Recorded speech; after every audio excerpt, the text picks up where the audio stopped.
Hello, welcome to Secret Zone. Subscribe and turn on notifications for stories you won't forget. I never imagined my life could change in a single moment, yet it did right before my eyes. I came home that evening feeling tired from work, but happy, thinking I would surprise my wife with a small gesture. Maybe a note or her favorite coffee waiting on the kitchen counter. Our house felt quiet, almost too quiet, and at first, I didn't think much of it, but as I climbed the stairs, I heard a sound that didn't belong to laugh, soft but familiar, that made my chest tighten. At first, I froze, unable to believe what my mind was telling me. I slowly turned the corner and there she was, my wife, the woman I trusted more than anyone else in the world, wrapped up in someone else's arms. My heart stopped, my mind went blank, and for a moment, I couldn't even breathe. I wanted to scream, to demand answers, but I just stood there, paralyzed, staring at the scene that would forever haunt me. Then she noticed me, and the look on her face wasn't fear or guilt, it was anger, irritation even. It was just once. "Get over it," she snapped, as if my presence, my shock, my heartbreak were inconveniences to her rather than the shattering of my entire world.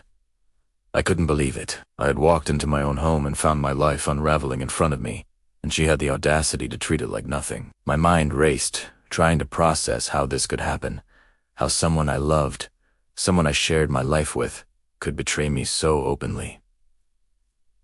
So reckless. I wanted to run, to escape the scene, yet part of me knew I needed to see it, to confront it, to understand the person I thought I knew for so long. That moment, the shock, the anger, the disbelief was just the beginning. I would soon realize that what I had thought was a one-time mistake was just the surface of a betrayal far deeper than I could have imagined, and the choices I made from that point forward would define the rest of my life. I never imagined that one ordinary evening would change my life forever. I had planned to surprise my wife, a small gesture to brighten our day after a long week. The house was quiet, too quiet, and at first, I thought she was just focused on work. But as I climbed the stairs, I noticed sounds that didn't belong. Laughter, low voices, the kind that made your chest tighten before your mind even understands why.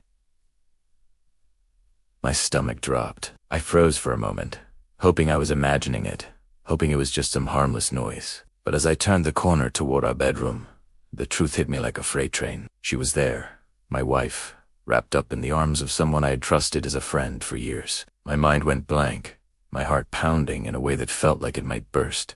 I wanted to scream, to run, to confront, but all I could do was stand there and watch. Then she saw me, and the look on her face wasn't shame, it wasn't guilt, it was irritation. It was just once. "Get over it," she snapped, her voice cold and sharp, as if my discovery was an inconvenience to her. I felt a mix of disbelief and fury. 20 years of marriage, of love, of trust, reduced to a few careless words. I wanted to yell, to make her understand the depth of what she had done, but I couldn't. I turned, left their room, left the house, and drove aimlessly, feeling every ounce of my life slip away. My phone buzzed nonstop, calls and messages from her and the man I thought I knew better than anyone. I ignored them all. My mind raced with anger, betrayal, and the crushing reality that my life, as I knew it, had ended in that one moment. By sunrise, I had severed every connection, not out of vengeance, but out of self-preservation. I realized then that some people are incapable of recognizing the damage they cause until it's too late, and some betrayals run far deeper than we ever imagine. The next morning, the numbness began to harden into determination. I couldn't trust her, not anymore. My first thought was to protect myself, to regain control over the life she had dismantled. I started with our finances, bank accounts, credit cards, investments. Every access she had, every shared resource, I secured. As I sifted through statements, receipts, and old emails, the reality hit me like ice. She'd been using company funds, personal accounts, and even small family savings to support her affair. Every dinner, every hotel stay, every work trip she had taken for months was a lie. Betrayal was senti, jasimoshina lit, was financial. My stomach churned as I uncovered purchase receipts, credit card statements, and suspicious charges she had thought I would never notice. And then came the worst revelation. This wasn't just a one-time thing. Her involvement had been ongoing for months, intertwined with the man I had once called a friend. I called a lawyer, explained everything, and began documenting the entire timeline. The late nights, the secret calls, the hidden evidence. Every click, every screenshot, every piece of proof became a shield, a way to reclaim control over the life that had been stolen from me. As the day wore on, I realized I wasn't just hurt, I was furious.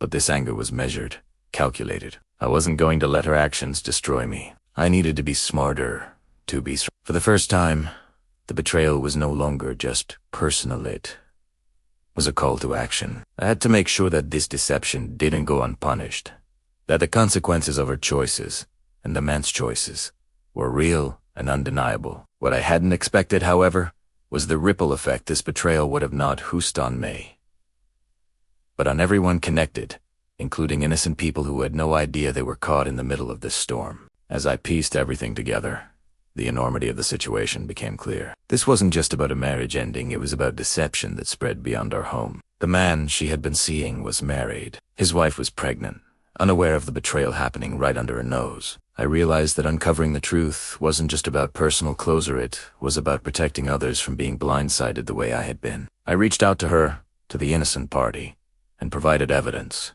Texts, emails, receipts, everything. The shock on her voice when she realized the extent of the affair mirrored the devastation I had felt, but it also ignited a chain of events that ensured accountability. Corporate records revealed embezzlement. Fraudulent expense reports were flagged. Stolen funds could no longer be ignored. Every lie had consequences, and now they were about to pay. Meanwhile, her excuses and manipulations continued. Desperate calls, attempts to rewrite the narrative, portraying herself as the victim. But the evidence was irrefutable. By the end of the week, legal action was underway. Divorce papers were prepared, corporate investigations launched, and both betrayals, personal and financial, were being addressed systematically. It was a storm, a whirlwind of emotion, but I'd found clarity amidst the chaos. What I once feared would ruin me was now a catalyst, a wake-up call to rebuild and reclaim the life she had threatened to destroy. And while anger and heartbreak lingered, there was a sense of justice slowly taking shape, a knowledge that truth could not be denied. Weeks passed, and the dust began to settle. The divorce was finalized. She walked away with almost nothing, the prenup protecting me, while the man faced criminal charges for his deceit and embezzlement. I reclaimed what was mine both materially and emotionally. My focus shifted to my son, who had learned the truth and grown closer to me through this painful journey. I rebuilt my home, my life, and my routine.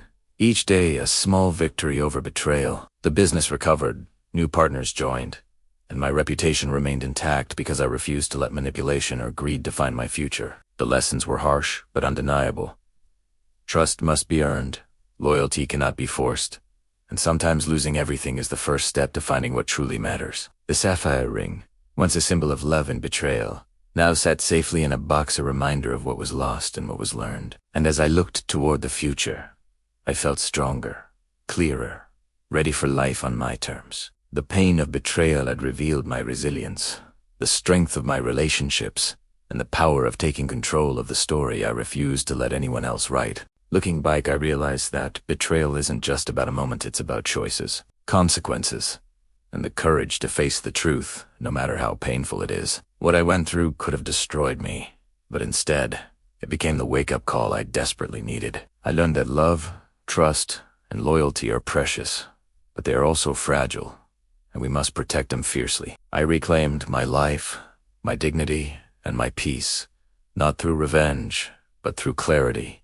strength, and refusing to let deceit define my future. The person I loved, the life I thought I knew, was gone, but in its place, I found resilience, wisdom, and a deeper understanding of what truly matters. To anyone watching, never ignore the warning signs, never compromise your worth, and remember that even in the darkest betrayal, there is a path forward. Life doesn't end when someone betrays you, it begins again, stronger, wiser, and more in control than ever before. Help me reach 2,000 subscribers. Support the video with a like and share your thoughts in the comments.